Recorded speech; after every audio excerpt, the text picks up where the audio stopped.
하나님의 말씀은 사도행전 19장 8절에서 20절까지 말씀을 보겠습니다.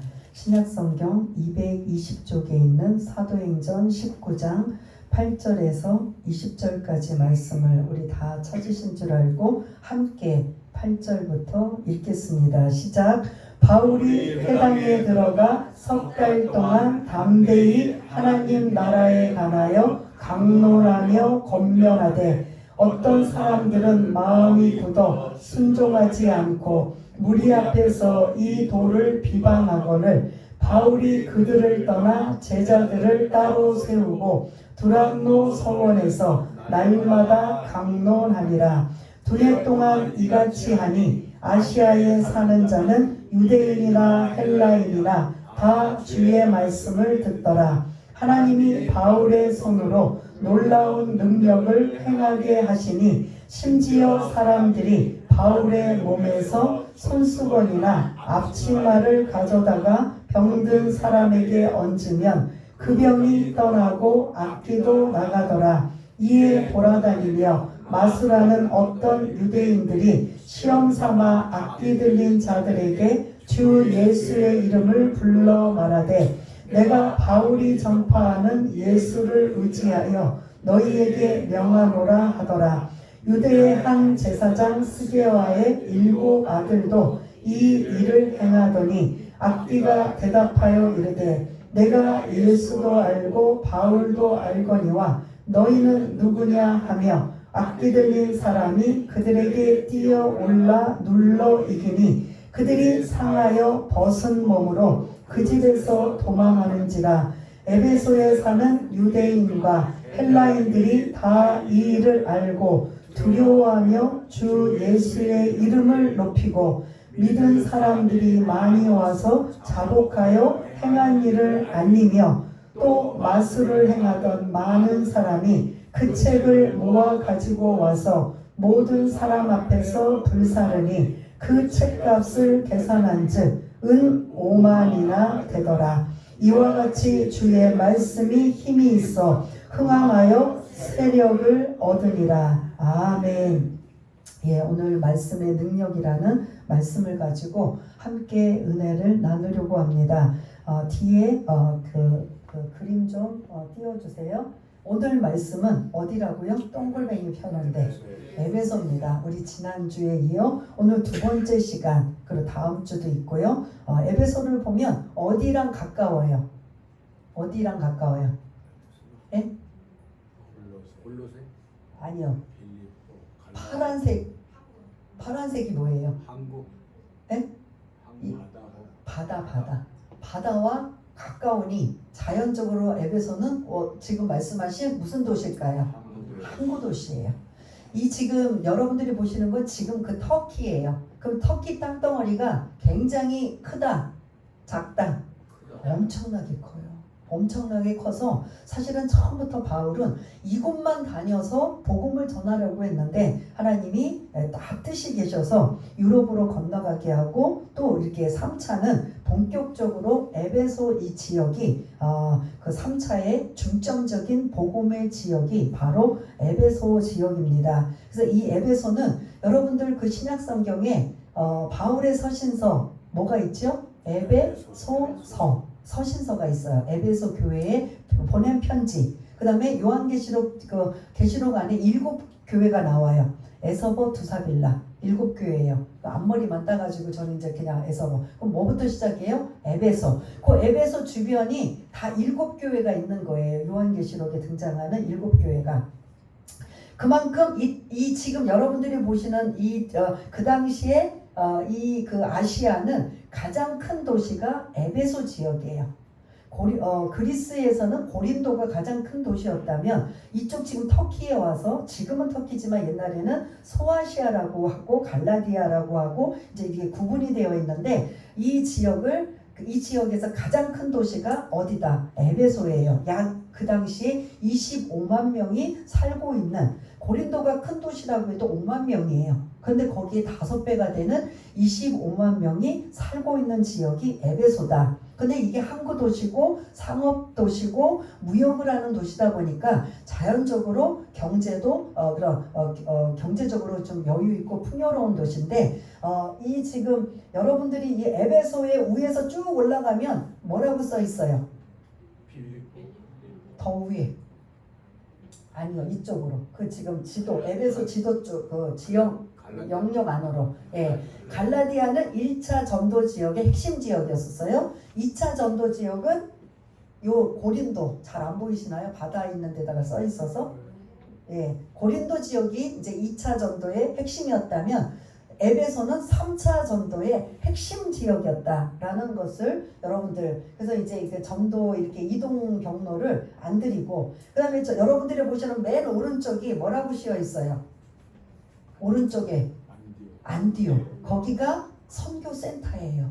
바울이 1차, 2차, 3차를 선교하러 다녔던 파송으로 보내지었던 교회가 저 안디옥이었어요. 근데 바울은 이제 2차 두 번째 선교센터를 어디다가 지려고 하느냐? 에베소에다가. 그러면 여러분들이 보시기에 전체 지도를 보면 저쪽 안디옥에서 선교센터가 날 것 같아요? 이 에베소가 날 것 같아요? 에베소는 양쪽을 아시아, 유럽을 아우를 수 있는 아주 그래서 바울은 머릿속에 염두에 둔 게 제2차 선교센터를 만들려는 이러한 마음들을 가지고 있었던, 그래서 이제 우리가 또 이제 말씀을 나눌 건데요. 그런 에베소다. 근데 이 에베소는 여러분들이 보시기에 무슨 도시다? 항구 도시다. 항구 도시 하면 이 국제선들이 많이 오고 가면 외부인들이 많이 오잖아요. 그러면 이제 그 약간 좀 좋은 표현은 아니지만 항구 도시는 좀 거칠기도 하고 외국 사람들이 많이 오다 보니까 뭐가 또 성행할 수가 있느냐? 예? 타락한 문화가 더 이상 말씀 안 해요. 음란과 타락이 자동적으로 있을 수밖에 없어요. 그래서 이제 넘겨주시면 이게 아데미 신전이에요. 그리스에서는 파르테논 신전이라고 해서 아테나 여신을 섬겼고, 그리스에서는 비너스 여신을 섬겼는데, 여기 이 에베소에서는 그 이상하게 그 큰 신전에 여신들을 생겨놓고 그 여신을 섬기는 여사제들이 다 매춘부들이에요. 낮에는 섬기고 밤에는 항구로 내려와서 뭐하고 있다? 매춘을 하는 거예요. 거기서 불러들이는 그 경제적인 소득이 이 에베소를 먹여 살린다고 할 정도도 과언이 아닐 정도예요. 그 정도의 어떤 이렇게 막강한 영향. 근데 이게 지금 여러분들 보시는 여신이 이뻐요, 안 이뻐요? 예? 이뻐요. 예? 예뻐요? 안 예뻐요. 예? 안 예뻐요. 남자가. 여러분들 딱 보면은 뭐가 특징적인 것 같아요? 가슴이 많이 달려 있다는 거예요. 여신의 다른 이게 한 번 더 넘겨주시면 원래 아데미 여신이 이런 모습이에요. 서양에서의 여신은 이 아름다움을 추구하는 건데 지금 똑같은 아데미 여신이라고 하는데 동양으로 오니까 아까 전에 거 좀 보여주세요. 전에 오니까 이렇게 지금 이제 여러분들 두 개의 그림을 보셨는데 어느 게 더 아름다워요?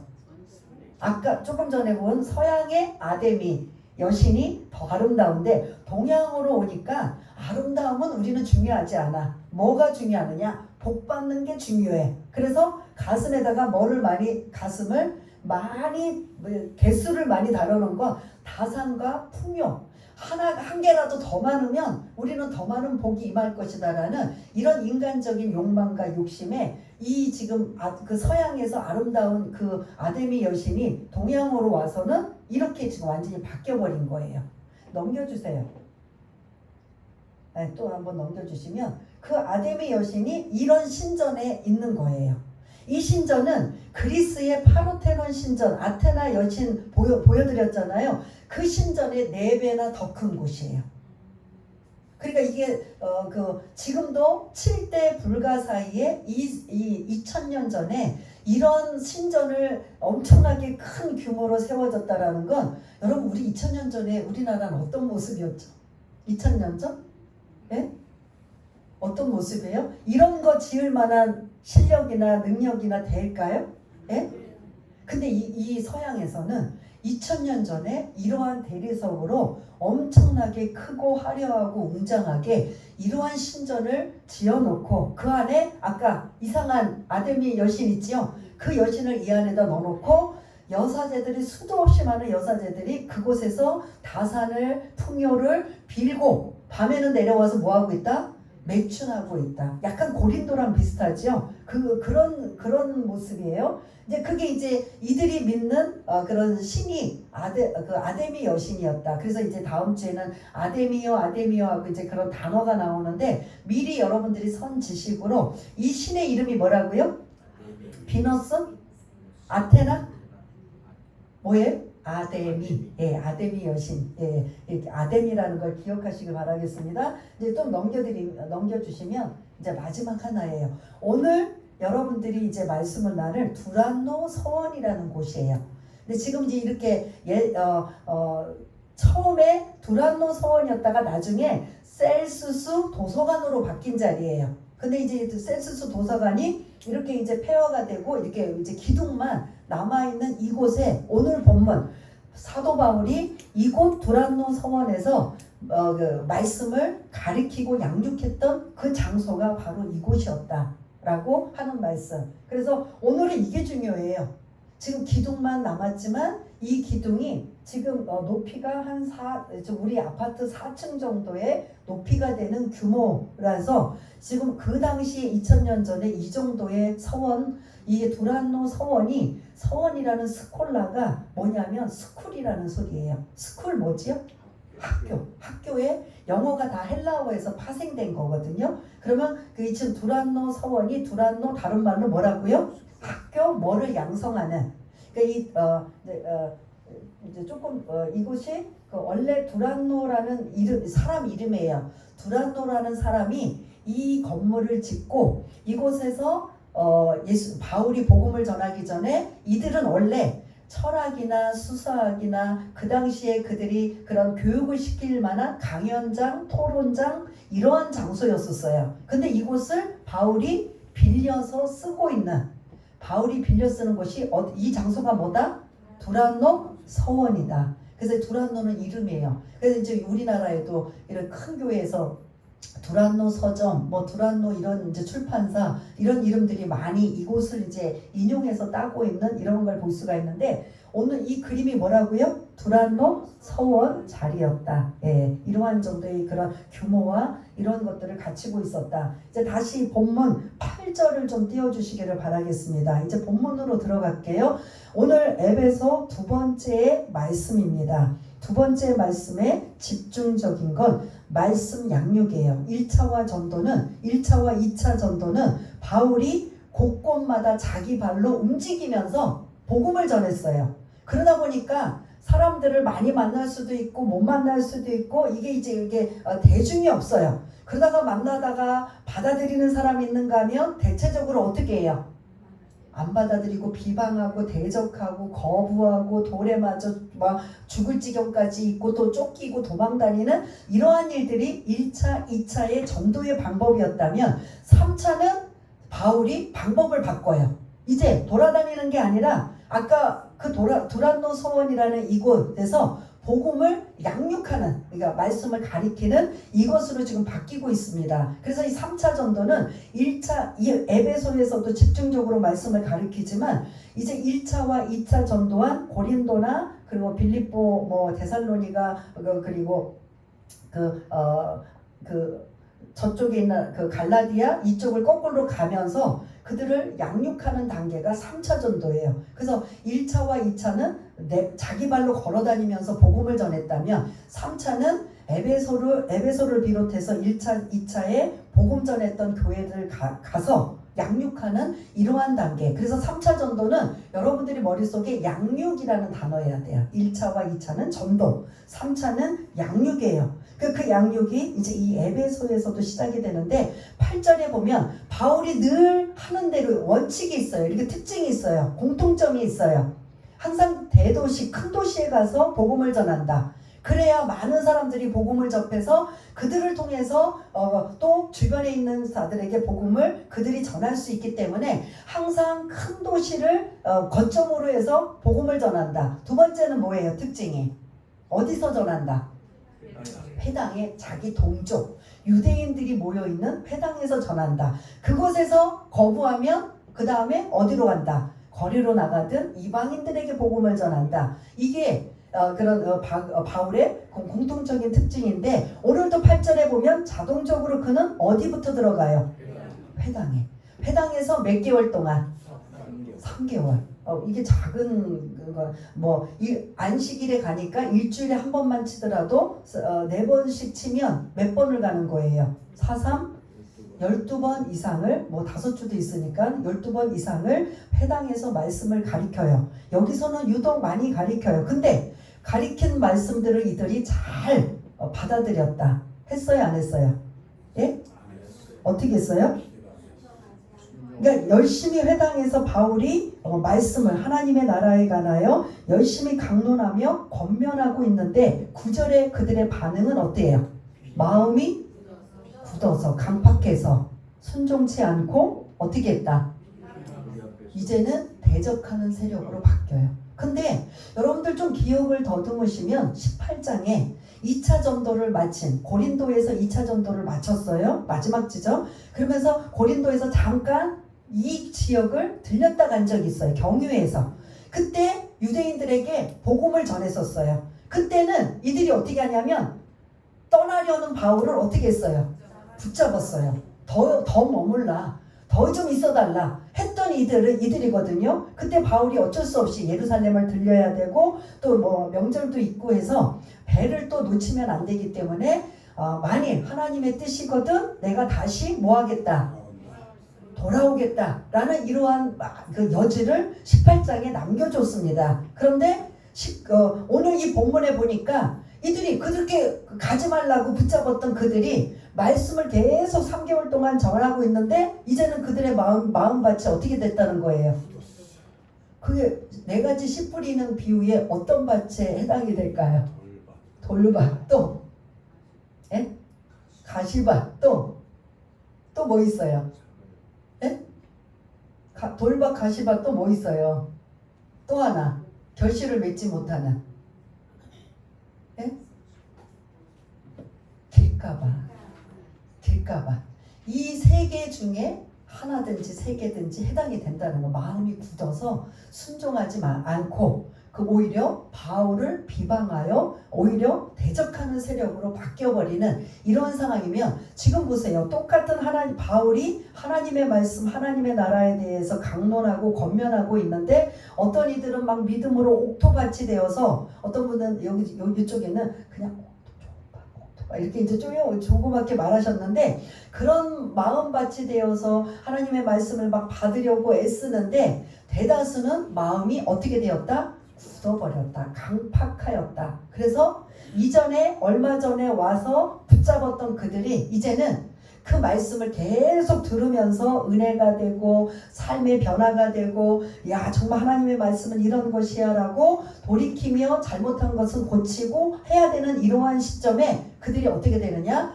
마음이 굳어 강팍하여서 오히려 그걸 대적하는 비방하는 모습으로 바뀌어졌다면 저와 여러분들은 어떤 밭의 비유에 4가지 밭 중에 어떤 마음의 밭이 되어야 되겠습니까? 길가밭이요? 돌짝밭이요? 가시떨기밭이요? 아니면 옥토밭이 되어야죠. 그게 설사 나에게 아픔이 오고 찔림이 되고 그런 나의 어떤 그런 힘든 이런 말씀을 들은다 할지라도 그게 나의 양약이고 나의 나에게 주시는 그러한 말씀이라면 나는 아멘하고 받아들이라. 때로는 그게 위로로 받아들일 수 있고 어떤 때는 회복으로 받아들일 수 있고 어떤 때는 찔림으로 받아들일 수 있어요. 근데 사람들은 그 찔림을 받아들이기가 쉽다 어렵다? 어렵다 보니까 안 받아들이려고 그래요. 그러니까 자꾸 막 밀어내는 거예요. 그러니까 밀어내니까 나는 저 말씀 안 들을 거야. 자꾸 밀어내고 밀어내니까 어떻게 하겠어요? 마음이 굳을 수밖에 없는 거지요.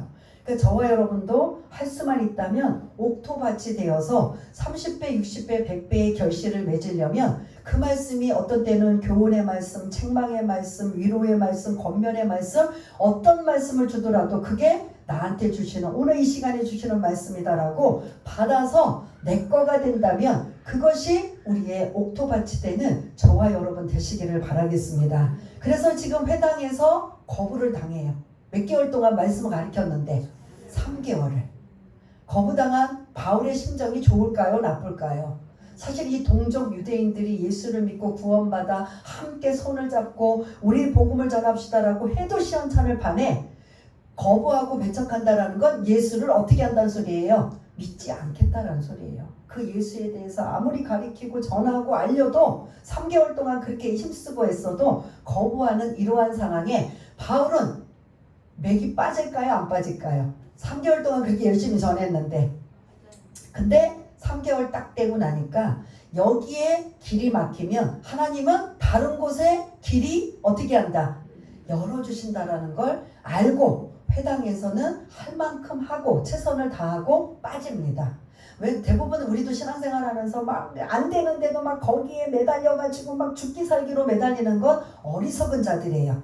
여기서 안 된다라고 하면 어느 정도까지 최선은 다하지만 이제는 이게 하나님의 뜻이 아닌가 보다라고 해서 방향을 다른 곳으로 옮기셔야 돼요. 특히 저 같은 경우는 더 많이 해요. 성도님들을 대하는 거나 아니면 여러 가지 이런 사역을 할 때 막 어거지로 안 되는 걸 막 그냥 하면 이게 안 되는 거예요. 그래서 하되 최선을 다하고 열심을 다하되 이게 아니다 싶으면 오늘 바울은 어떻게 하느냐? 회당에서 10절을 보니까 9절을 보니까 9절 하반절에 방향을 어디로 옮겨요? 두란노 서원. 아까 그거 뼈대만 남은 기둥만 남은 그곳 보셨죠? 그 두란노 서원이 이제 좀 설명을 드릴게요. 그곳에서 이제 이제는 걸어 다니면서 복음을 전하는 게 아니라 아예 그곳에 정착하면서 한 사람이 됐던 5사람이 됐던 10사람이 됐던 몇 년 동안 9절에는 안 나오나요? 10절에 나오니까 여러분 모르시겠네요. 2년 동안 그 두란노 서원에서 매일같이 말씀을 전하는 거예요. 그러다 보니까 처음에는 소수이겠지만 자꾸 전하는 사람이 은혜 받으면 또 다른 사람을 데리고 와, 또 다른 사람을 데리고 와, 자꾸 데리고 오다 보니까 이제 시간은 2년 동안 사람들은 많아졌을 것이다, 적어졌을 것이다, 많아졌을 것인 거죠. 그렇게 날마다 매일 언제 강론하냐? 이 두란노 서원이라는 그 당시에 여러분 뼈대만 보더라도 엄청나게 규모가 있는 건물인 걸 여러분 느끼시죠? 그 건물을 어떻게 빌렸을까요? 그 건물의 설명을 드리자면 이 나라는 습도도 높고 더운 나라다 보니까 더운 나라는 대부분 낮에 뭐 하고 있을까요? 활동을 안 하고 뭐 할까요?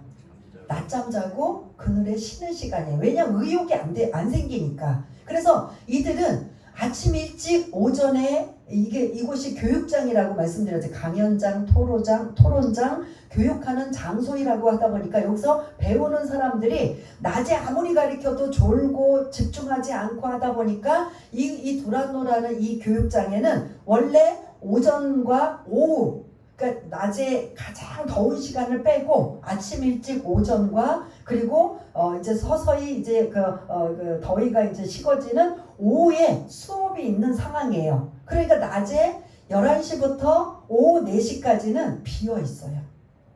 그러니까 11시부터 오후 4시까지는 점심 먹고 낮잠 자는 시간이에요. 그러니까 이 두란노 서원의 이 장소는 항상 오전과 오후에는 교육을 받으러 토론하고 뭐 강연하는 곳으로 막 붐비지만 11시부터 4시까지는 이 장소가 뭐 하고 있다? 비어 있어요. 그거를 알고 바울이 양해를 얻어서 이곳에서 11시부터 4시까지 집중적으로 뭐 하고 있다? 말씀을 가르치는 이러한 양육장소, 훈련장소와 같은 이러한 장소가 바로 아까 두란노 뭐다? 서원의 장소라는 거예요. 그러면 바울이 그냥 요것만 11시부터 4시까지만 전하고 이제 뭐 따로 전도하러 안다니까 이것만 하느냐가 아니라 바울은 투잡을 뛰는 거예요. 바울이 뭐 할까요? 생계를 위해서 자비량 선교니까 지금이야 막 교회에서 파송해서 매달 같이 돈을 보내줘서 선교사들이 복음만 전하는 일에 집중한다면 지금 이런 상황에는 누군가가 후원이 안 되면 자기가 먹고 사는 문제 해결해야 되잖아요. 그러다 보니까 또 이런 팀들이 자꾸 많이 생기면 자기 혼자 이게 생계 목적이 아니라 옆에 있는 선교팀들, 동역자들 다 함께 있기 때문에 이들을 다 뭐 해야 돼요? 먹여 살려야 되는 일들을 여럿이 함께 하겠지만 바울도 뭐 하고 있었냐면 그가 원래 배웠던 기술 뭐였죠? 천막 만드는 그 기술을 그들이 낮에는 너무 더우니까 언제 일하고 모인다고 했죠? 아침 일찍 오전 그리고 저녁 때쯤 오후 이때만 일하고 있는 그 시간은 바울은 똑같이 천막 만드는 일을 해요. 그리고 모두 다 쉬는 11시부터 4시까지는 바울은 또 뭐하고 있다? 말씀을 가리키는데 전념했다는 거예요. 그러면 바울은 지금 그런 열심히 의욕적으로 성령의 능력으로 말씀을 전하지만 사실 육신적으로는 이게 2년 동안 간다면 쉬울까요? 어려울까요? 체력들이 안 되니까 그리고 집중도 안 되니까 낮에 점심에는 점심 먹고 잠자는 그 낮잠 자는 시간으로 그 두란노 소원도 비어 있는 건데 그때를 이용해서 많은 자들이 와서 그냥 정말 바울이 말씀을 집중적으로 가리키다 보니까 많은 사람들이 은혜가 임하고 그래서 10절 11절을 10절을 띄워주시면 10절 한번 읽어볼까요? 시작. 2해 동안 이같이 하니 아시아에 사는 자는 유대인이나 헬라인이나 다 주의 말씀을 듣더라. 이제는 2년 동안 비방하고 대적하는 세력이 아니라 열심히 이곳에서 말씀 전하면 듣는 사람도 옥토밭이 되어서 열심히 받아들이고 야 이거 나만 들으면 안 되겠다. 내 가족이나 내 친지나 누구를 자꾸 데리고 오는 거예요. 야 우리 지금 바울 선생님이 지금 엄청난 말씀을 전하는데 우리 같이 가서 듣자.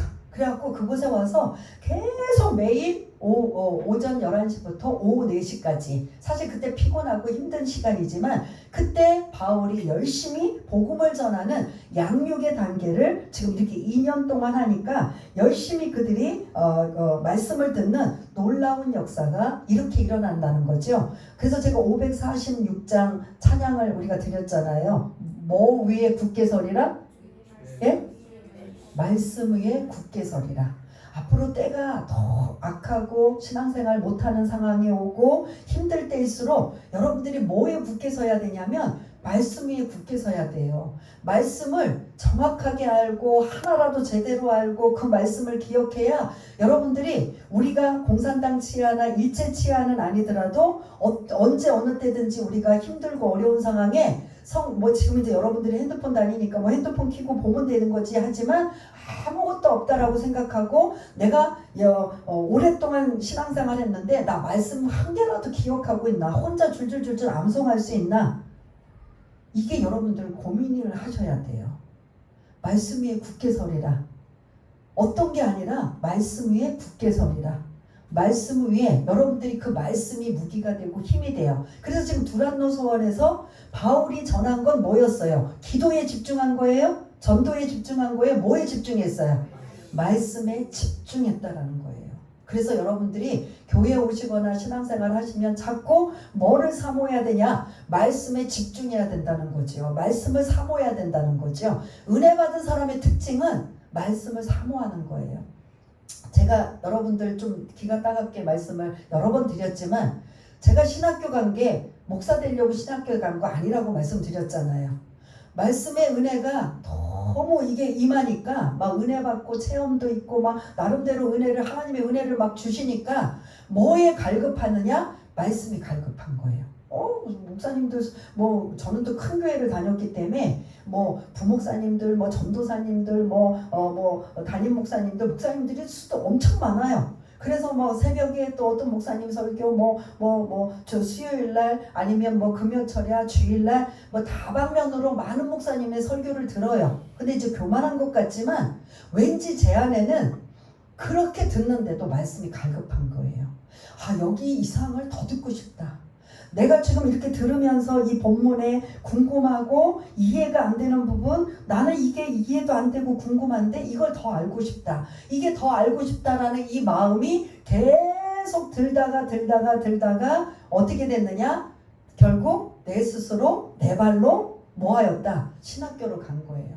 우리 남편이 나중에 저기 완전 목사 된다고 했으면 신학교 안 보냈을 거라고. 근데 공부 안 되니까 저렇게 사모해서 공부 안 되니까 공부만 하려고 했지 저렇게 이 자리에 제가 이렇게 쓸 줄은 저도 몰랐고 저희 남편도 몰랐지요. 미리 알았다면 등록금도 안 대줬을 것이고 저도 미리 알았다면 신학교 발문에 문턱도 안 들어갔을 거예요. 근데 단지 뭐냐?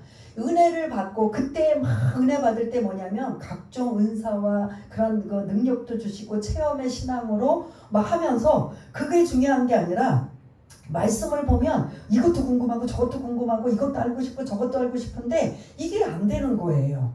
성경 공부를 나름대로 한다고 해도 더 궁금한 거예요. 더 알고 싶은 거예요. 이게 막 제 안에서 너무 용솟음 치는 거예요. 그래서 결론 제 주변에 저와 똑같이 은혜 받은 사람들은 큰 교회에 가서 성경 공부를 체계적으로 남의 교회 가서 배웠는데 나는 남의 교회에서 배우느니 차라리 내가 신학을 공부하겠다. 그래서 내 발로 들어갔다가 코 깨서 지금 이 자리까지 있게 되는 이러한 걸 볼 수가 있는데 은혜를 받으면 받을수록 뭐가 사모해져야 된다. 말씀이 사모해져야 된다는 거죠.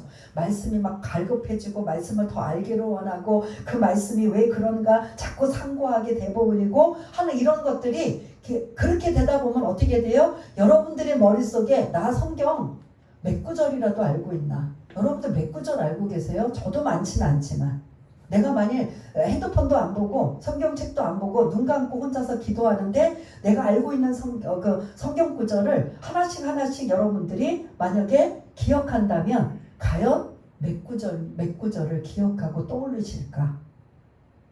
못하시면 주기도문이라도 하시면 괜찮지만 그렇지 않는다면 여러분들 말씀이 요한복음 1장에 보면 육신이 되어 우리 가운데 오신 분이 누구라고 했어요?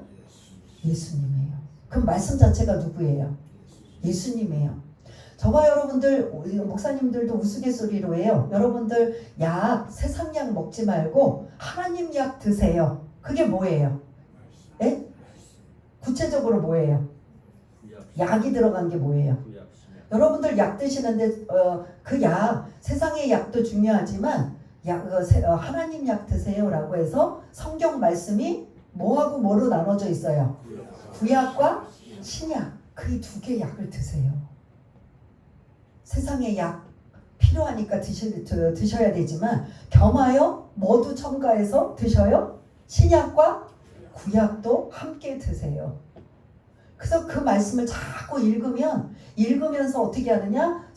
이 말씀 자체가 예수님이시니까 어느 말씀의 포커스가 나한테 맞아서 어떤 것이 나에게 능력이 될지 우리는 아무도 알 수 없지만 우린 계속 뭐 해야 된다? 말씀을 계속 읽고 내 것으로 소화를 시켜야 된다는 거죠. 그래서 여러분들에게 조금 지루할 정도로 자꾸 이 말씀 안에 있는 내용들의 배경이나 이런 것들을 자꾸 설명드리는 건 나중에 여러분들이 성경을 읽을 때 그 말씀들이 떠오르고 생각나서 오늘 본문의 이 말씀은 이런 거였지, 왜 두란노 서원이었지, 두란노 서원에서 왜 전도하다가 이곳에 머물렀지. 그럼 바울이 1차, 2차, 3차 계속 선교 여행이고 전도 여행이면 전도는 우리 머릿속에 발로 뛰면서 전도한 건데 왜 이 3차는 에베소에서는 발로 뛰어서 다닌 게 아니라 이 두란노 서원에서만 왜 집중적으로 있었지? 라고 한다면 설교가 떠올라야 되는 거죠.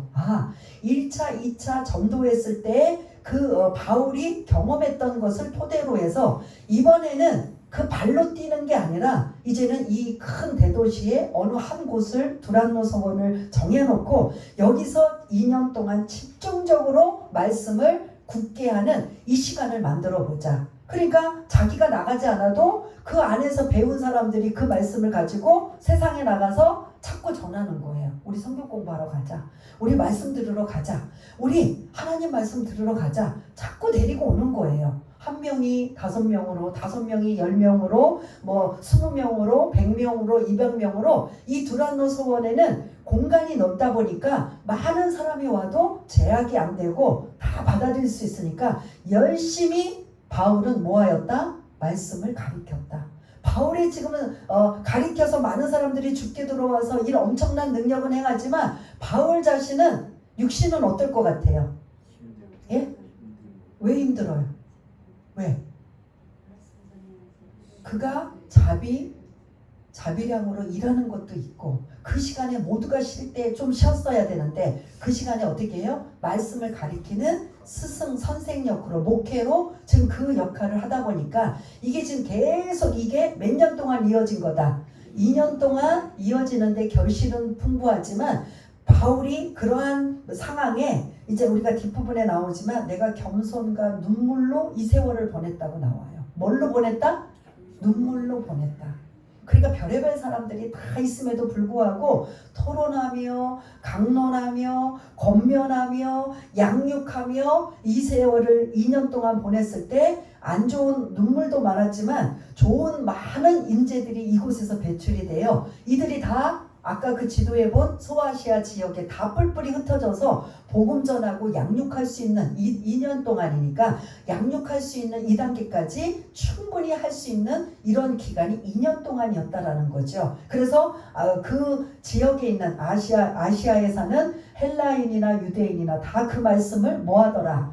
듣더라 라는 말씀이 이 지금 10절에 나오고 있습니다. 11절 그러면서 이제 11절부터 12절에 보면 엄청난 일들이 나타나요.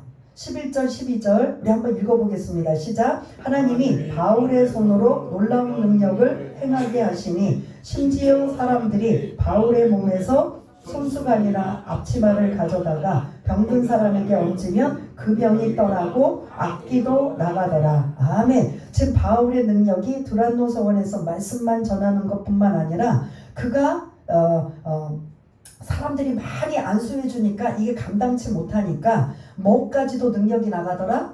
앞치마와 손수건까지. 뭐 그 앞치마 손수건 하면 여자들 아니에요? 왜 앞치마하고 손수건이 있을까요? 왜요? 예? 왜 앞치마? 바울이 남자인데 그것도 왜 앞치마가 필요하죠? 그 당시에 예? 옷을 그런 옷 입었습니다. 예? 그렇죠. 그 당시에 그 옷을 입은 게 아니라 천막 지금은 천막이 막 그 비닐이나 뭐 이렇게 재질이 좋지만 그 당시에는 가죽을 벗긴 거예요. 무슨 가죽? 동물들의 가죽을 벗기면 그 가죽 상태가 뭘로 오겠어요? 피, 냄새, 비린내 이런 걸로 그거를 기우고 해서 뭘 만들어요? 천막을 만드는 거예요. 그러니 앞에 뭐가 필요해요?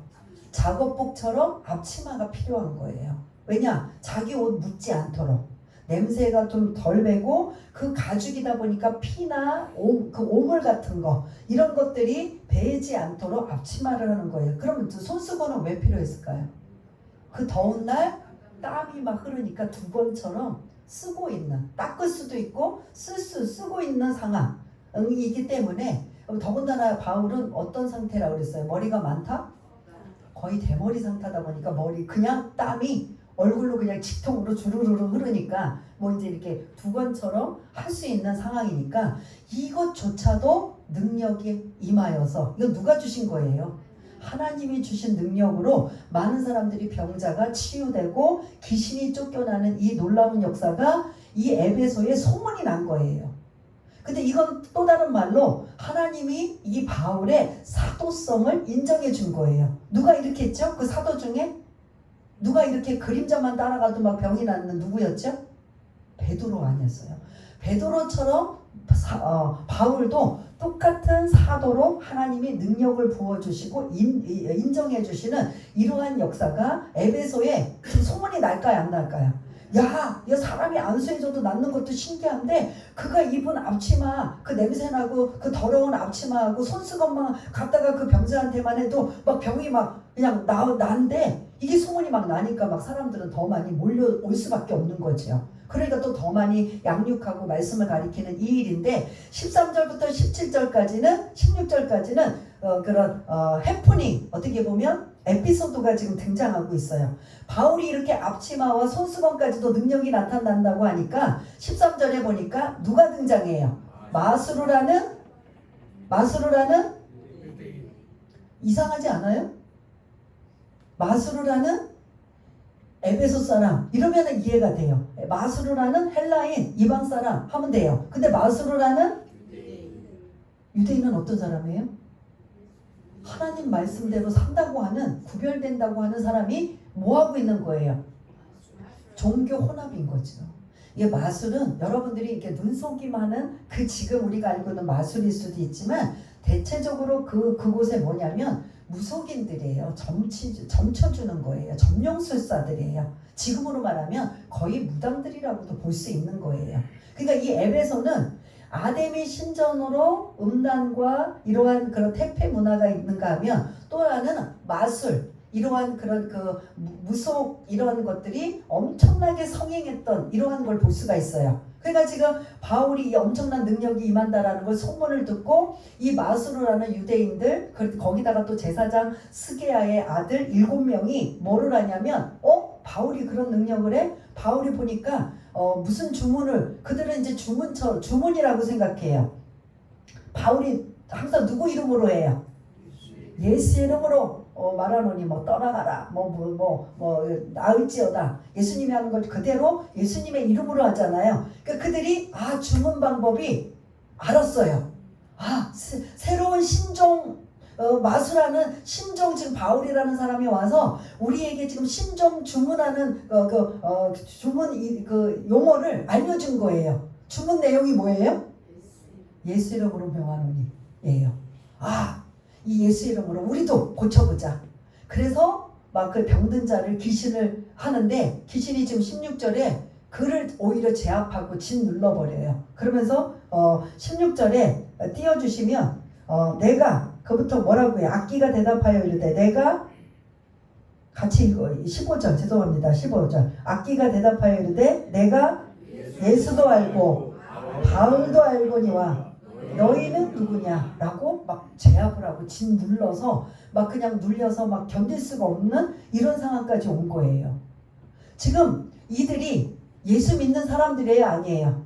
안 믿는 사람들이 누구의 이름을 도용했어요? 바울처럼 그대로 하면 자기도 이런 능력이 임할 거라고 해서 그대로 했다가 어떻게 돼버렸어요? 된통 뭐 했어요? 당해버리 짓눌리고 막 그냥 벗은 몸으로 발가벗은 몸으로 도망가는 이러한 해프닝 이러한 에피소드가 등장하고 있는데 그만큼 예수의 이름의 능력이 대단하고 엄청나지만 이거는 누구에게만 해당되는 거예요?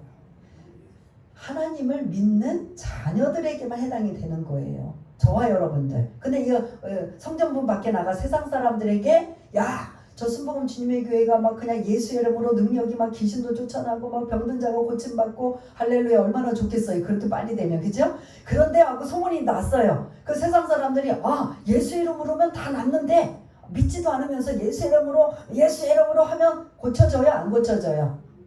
안 고쳐지는 것뿐만 아니라 귀신에 뭐하고 있어요? 놀림당하는 이러한 모습이 16절까지 임하고 있는 이러한 모습을 에베소 사람들이 그것조차 못하고 보니까 대단하구나. 바울이 믿는 하나님 대단하구나. 바울이 믿는 예수님 대단하구나. 그 예수를 나도 좀 믿어야지. 그래서 17절부터 18절 19절이 그들이 예수 믿은 사람들의 삶의 변화가 17절에 보니까 하나님 앞에 어떻게 해요? 17절 띄워주시면 주 예수 그리스도의 이름을 높였다. 영광을 돌렸다. 그 하나님 앞에 그분이 우리의 하나님이고 이제 우리가 그렇게 점성술 그런 마술 이러한 그런 무속 이런 것들이 아무짝에도 소용가 없고 오직 누구에게만 능력이 있다? 예수의 이름에만 능력이 있음을 그들이 아는 거예요. 그래서 그 예수 이름의 능력을 영광을 높여드리고 18절에 보니까 또 뭐라고 나와요? 그들이 모두 뭐하였다? 자복이 뭐예요? 지금까지 잘못 살아온 것 하나님 앞에 회개하였다. 하나님, 우리가 몰라서, 하나님을 몰라서 이게 단 줄 알고 아데미 신을 섬겼고 여신을 섬겼고 그 무속이나 마술이나 무당이나 지금 말하는 타로 점 보는 거 뭐 이런 사주 간상 이거 더 하나님이 원하지 않는 이러한 일에 제가 살았었는데 이제 예수님을 믿고 나니까 이 모든 것들이 우리가 잘못 살아왔음을 하나님 회개합니다 라는 이러한 의미로 18절에 뭐 하고 있었다? 자복하였다. 그러면 19절은 또 뭐 하였다? 19절은 초점이 뭐예요? 19절 그들이 가지고 있는 마술에 관한 책, 뭐 그런 점치는 사주 관상 아니면 뭐 무속인의 이러한 모든 책들을 그 삶의 변화, 하나님께 영광을 돌리고 나도 이제부터 예수를 믿겠습니다. 지금까지 내가 잘못 살아온 거 용서해 주옵소서, 알지 못했던 거 용서해 달라고 자복하면서 그들이 실제 행동을 집집마다 가지고 있는 마술에 관한, 무속에 관한, 점치는 거에 관한 모든 것들, 하나님이 지정해놓은 우상숭배에 관한 모든 것들을 다 집에서 끄집어내서 불태우는데 그 불태운 그 마술책이 금액이 얼마나 정도의 가치가 됐다? 은 5만이나 되었다. 5만 드라크마예요. 은 5만 데나리온이에요. 같은 말이에요. 나라 로마하고 이쪽 헬라어하고 다른 용어인데 같은 용어인데 드라크마라는 게 하루 노동자의 품값이에요. 품삯이에요. 지금 우리 하루 일당이 얼마로 쳐야 되죠? 20만 원? 10만 원? 하루 우리가 만약에 10만 원은 아니죠. 20만 원. 최저임금 10만 원. 네, 그럼 보통 한 10만 원으로 치면 은 5만 곱하기 10만 원 곱하면 얼마가 될까요? 50억 정도 나와요. 20만 원으로 치면 100억 이상. 은 5만이라는 이 마술에 관한 모든 책들이 회심하고 예수 믿기로 결심하고 이제 내 삶을 하나님 앞에 이제 집중하겠습니다. 나의 삶이 달라지겠습니다라고 이러한 마음의 표시를 행동으로 옮기는 게 집에서 다 뭐 가지고 나왔다? 마술에 관한 우상숭배에 관한 책들을 다 가지고 나온 게 그게 다 불을 태웠는데 그게 지금 우리로 환산한다면 약 50억에서 100억 되는 엄청난 책들. 그러면 그 엄청난 가격이 중요한 게 아니라 이들이 그만큼 예수 믿기 전에는 각자 뭐가 많았다는 소리예요. 이런 우상들이 엄청났다라는 소리예요. 그래서 이제 우리가 다음 주에는 이 문제가 이제 엄청나게 큰 파장이 일어나서 이제 결국은 바울이 이 에베소에 있을 수 없어서 이제 또 떠날 수밖에 없는 상황이 이게 이제 원인 제공이 되는 상황이 될 수밖에 없는데 아무튼 오늘 이 17절, 18절, 19절은 내가 예수님을 믿습니다. 그래서 나의 삶을 이제 옛것을 다 청산하고 이제부터 예수님만 잘 섬기며 살겠습니다라는 고백이 하나님을 높이고 예수 이름을 높이고 그리고 지금까지 잘못 살아온 것을 회개하고 자복하고 그 다음에 그들이 실질적으로 그것으로만 끝나는 게 아니라 자기 집안에 있는 모든 우상숭배의 거리들을 다 가지고 나와서 불태워버리는 이러한 삶의 변화가 이 에베소서에 나왔다면 지금 은 5만이나 댕도의 많은 책들이 나왔다면 여러분들이 간음할 때 얼마나 많이 예수님을 영접했는가? 간음할 수 있어요 없어요? 적다 많다. 숫자는 우리가 모르지만 많다는 점. 그럼 이 정도면 바울은 이 두란노 성원에서 말씀을 잘 가리킨 게 성공했다 안 했다? 성공한 거죠. 오히려 매일 자기 발로 걸어다니면서 복음 전해서 예수 믿겠습니다고 한 사람들은 아쉬움이 뭐냐면 뭐가 안 돼 있어요. 예수는 믿겠다고 했는데 그 다음 단계에 뭐가 안 돼 있어요. 양육이 안 돼 있는 거예요. 지속이 안 되는 거예요. 난 예수는 믿는다고 했는데 나는 여러 가지 힘들고 어려워서 나 그 예수 못 믿겠어. 아니면은 뭐 안 믿어. 아니면 여러 가지 상황이 있는데 계속 그 말씀을 계속 말씀이 굳게 설 수 있도록 2년 동안 양육을 하다 보니까 이 사람들이 이제 흔들릴까요? 안 흔들릴까요? 대다수는 안 흔들린다는 거죠. 나중에 이 에베소의 자리에 사도 요한이 끓는 기름가마에 순교를 당하는 것이에요. 근데 끓는 기름가마에 집어넣어. 너 예수 믿을래 안 믿을래? 그때 로마가 이제 막 강력하게 핍박할 때 그냥 끓는 물도 아니고 기름은 온도가 더 높아요 안 높아요? 그 기름에 집어넣으면 어떻게 될까요? 사람이? 예? 어떻게 뭐 제가 질문이 이상한 거죠? 어떻게 돼요? 죽는 예? 튀겨서 죽지요. 근데 하나님이 살려주신 거예요. 그러니까 황제가 로마 황제가 이거 끓는 기름감아 속에서도 안 죽네? 마치 다니엘의 세 친구처럼 안 죽네? 사자굴 속에 풀무불 속에 집어넣어도 안 죽네? 그래서 반모섬에 유배를 보낸 거예요. 거기서 요한계시록을 하나님의 환상을 기록한 게 요한계시록이에요. 그래서 그 7교회부터 에서버 두사빌라라는 그 7교부터 시작해서 나눴던 에베소는 아주 강력한 순교의 장소예요. 지금은 이렇게 바울이 복음을 전해서 많은 사람들이 은혜 받고 나는 이렇게 살겠습니다라고 마술책도 집어 던지고 그래서 예수 믿는 사람들이 이 에베소에 이제 정말 하나님의 은혜로 많아졌는데 나중에 이 많은 사람들이 또다시 복음 전하고 전하여서 이게 많아졌는데 나중에는 본격적으로 로마에서 예수 믿는 사람들을 핍박할 때 순교 막 그 십자가에 매달려서 불을 태워서 죽이고 막 그냥 아주 잔인하게 죽이고 끓는 기름가마 속에 죽이고 아주 그냥 인간이 상상할 수 없는 잔인한 방법을 사용해서 이래도 예수 믿을래 안 믿을래 이런 시대가 앞으로 바울 이후에는 나타난다는 소리예요. 그리고 이 에베소서에 사도 요한이 그렇게 순교당하기 직전까지도 경험했던 이곳에 누가의 무덤도 있어요.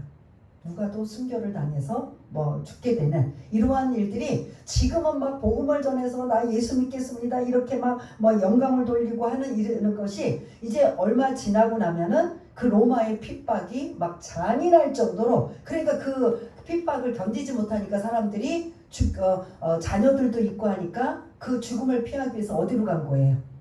어디로? 땅 속으로 들어간 거예요. 그 카타콤인 거잖아요. 땅 속을 파서 그들의 그 핍박과 순교를 그 핍박을 피해서 그래 나는 죽는 건 괜찮지만 내가 죽으면 내 자녀들이나 이런 노부모나 아니면 부양할 이런 사람이 있으면 이게 아무래도 고민되잖아요. 그러니 어디 가자? 도망가자. 피난 가자. 그래서 터키에도 엄청난 그 카타콤이 있어요. 지하에 미로처럼 만들어놨어요. 그 안에 학교도 있고 침례탕도 있고 뭐도 있고 그래서 위에서 이렇게 먹을 걸 내려 보내줘야만 먹을 수 있게 사는 이러한 그 완전히 그 개미집 있잖아요. 개미집처럼 그렇게 해서 사람들이 오랫동안 그 순교를 피해서 살았던 이런 땅속 로마의 카타콤 이 터키 지역의 카타콤 이게 다 땅속으로 핍박을 피해서 그 피해서 한다는 건 뭐예요? 나는 예수를 뭐 하겠다는 소리예요? 믿겠다는 소리죠. 지금 내가 죽고 싶지만 죽을 수 없는 상황이라면 나는 어떻게 한다? 피해서라도 내 신앙을 지키겠다. 아니면 당당하게 이제 앞에 지도자들은 앞에 이제 단두대에다 갖다 놓고 많은 사람들을 이제 겁을 주는 거지요. 니네 이래도 예수 믿을래 안 믿을래? 이러면 사람들 믿음 없는 사람들 나 믿겠습니다 버리겠습니다. 이런 사람들 배교하는 사람도 엄청 많은 거죠. 그런데 그것도 싫고 하는 사람은 도망가서 땅속에 숨어서 자기네끼리 모여서 예배드리고 모여서 공동체를 이루는 이러한 모습을 볼 수가 있는데 그거 나중 일이고 지금은 바울을 통해서 많은 사람들이 예수 믿고 구원받는 놀라운 역사가 이러한 일이 일어나서 마지막 20절 이제 결론입니다. 같이 읽겠습니다. 시작. 이와 같이 주의 말씀이 흥황하여 세력을 얻으니라. 말씀에는 뭐가 있다고요? 힘이 있다는 거예요. 그래서 여러분 말씀을 하나라도 두 개라도 자꾸 외우시고 암송하셔요. 긴 거 힘들어요. 주 예수를 믿으라 그리하면 너와 네 집이 구원을 얻으리라. 많잖아요. 짧은 거. 아무것도 염려하지 말고 이런 거. 아니면 항상 기도하라. 쉬지 말고 항상 기뻐하라. 쉬지 말고 기도하라. 범사에 감사하라. 짧은 거부터 시작해서 오늘 546장에 굳게 설 수 있는 건 어디에 있어야 굳게 설 수 있어요? 말씀 위에 굳게 서라. 그래서 이런 은사나 능력보다는 사실은 내가 이기고 힘이 되는 건 말씀에 힘이 있다는 거죠. 그 말씀 자체는 예수님이라는 거예요. 예수님의 능력이 그 힘이 나에게 영향력을 미추어서 구약과 신약이라는 이 두 개의 약이 나의 모든 어둠을 물리치고 나의 병만은 떠나게 하고 귀신도 쫓아나게 하고, 그래서 여러분들이 가장 간단하게는 힘들고 어려울 때 SOS는 예수 피 바르라는 거예요. 십자가, 예수 피. 그 피 바르면서 우선 말씀이 생각이 안 나면 가장 먼저 뭐 하라고요? 예수 피는 생각나셔야 되잖아요. 예수 피. 예수님이 나를 위해, 우리를 위해서 흘리신 그 피, 보혈의 피, 그 피를 자꾸 바르세요. 여러분들의 다리 아니면 여러 가지 가려운데, 여러분들 연약한데 자꾸 뭐 바르셔요? 예수 피 바르세요. 지선이 저번에 동남아 여행 갔을 때 막 진 눌려가지고 막 그냥 숨도 못 쉬고 막 가위 눌려고 있는데, 엄마 왜 이렇게 잠만 자면 막 이렇게 막 뭐 이런 일이 있는데 어떻게 예수 피 발라라. 말도 못하고 손 하나 까딱도 못하는데 눈으로 영으로 예수 피를 바르니까 그 귀신이 아유 이 독한 것 하고 떠났다는 거 아니에요. 걔가 체험이 없으니까 너무 안타까웠는데, 실제로 여행 가서 그 체험을 그 귀신들이 돌아다니는 걸 봤대잖아요. 호텔에 따고 들어가면 귀신이 후닥 하고 나가고 머리맡에 있고, 그게 몇 명씩 있더래요. 엄마 꿈에 엄마랑 뭐 자기랑 무슨 그 귀신이 엄마 모습으로 한 귀신도 나타났대요. 아침에 눈을 뜨는데 아예 몸을 일어날지를 못할 정도로 막 가위 눌리고 하는. 그러니까 뭐 거기는 호텔 앞에도 막 그런 거 우산 같은 거 막 그거 뭐 먹을 거 갖다 놓고, 동남아는 막 하잖아요. 그런 거 갖다 놓고 막 그 뭐지요? 방 안에도 뭔가 그림 같은 게 있는데 그게 다 우산 덩어리 귀신들 장난하는 건데, 안 믿는 사람 같으면 또 모르겠는데 믿는 사람은 그게 영향력이 더 파급력이 있는 거죠. 엄마 나 잠만 잘라면, 아니면 옮겨 왜 안 옮기고 왜 자꾸 그래? 그리고 처음에는 그렇게 했다가 안 되겠다 싶어서 예수 피 발라라. 그리고 들어가면서 예수 피를 계속 발라라. 신발을 벗으면서 현관부터 해서 벽, 네가 막 깨름직한 뭐 액자 뭐 어디부터 다 예수 피를 다 발라라. 그들이 벌써 틀리다는 거예요. 자고 났는데 마지막 그 짓누르는 그 귀신이 예수 피 바르니까, 그리고 이거 꼼짝도 못한 상황에서 예수 피 바르니까 이 독한 것하고 떠났다는 거예요. 걔가 믿음 있는 게 아니라 누구의 능력이 있어서? 예수 피의 능력이 있어서. 그래서 여러분들이 막 막막하고 답답하고 막 또 몸이 괴롭고 고통스러울 때마다 뭐 하셔야 돼요? 예수님의 이름을 부르셔야 돼요. 그 예수님의 이름으로 승리하셔야 돼요. 몸이 더 아프고 고통스러우면 뭐 바르시라고요? 예수 피 바르세요. 자꾸 우환이 생기고 어려움이 생기면 그곳에 뭐 발라요? 예수 피 바르세요. 예수의 이름의 능력이 얼마나 대단한지, 그 이름으로. 그래서 오늘 이제 정리하겠습니다. 은혜를 받으면 받을수록 뭐가 사모돼야 된다고요? 말씀이 갈급하고 사모해져야 되는 게 정상인 거예요. 목사들이 아무리 신학교를 몇 년씩 공부해도 모르는 거 투성이에요. 그래서 우리는 늘 또 배우고 또 배우는데, 여러분들도 계속 배우고 또 알고 익혀서 그게 진짜 따갑도록, 내가 그냥 완전 딱지가 되도록 여러분들이 평생 주님이 부르시는 그날까지 말씀은 저도 배우고 여러분들도 배우면서 함께 나가야 되는 거예요. 마지막 때 힘들 때 여러분들 뭐 붙들고 기도하실 거예요? 세상 말씀? 아니에요. 하나님 말씀 붙잡고, 그리고 기도할 때 응답이 빨리 되는 게 뭐냐? 말씀 붙잡고 기도하는 게 가장 빠른 거예요.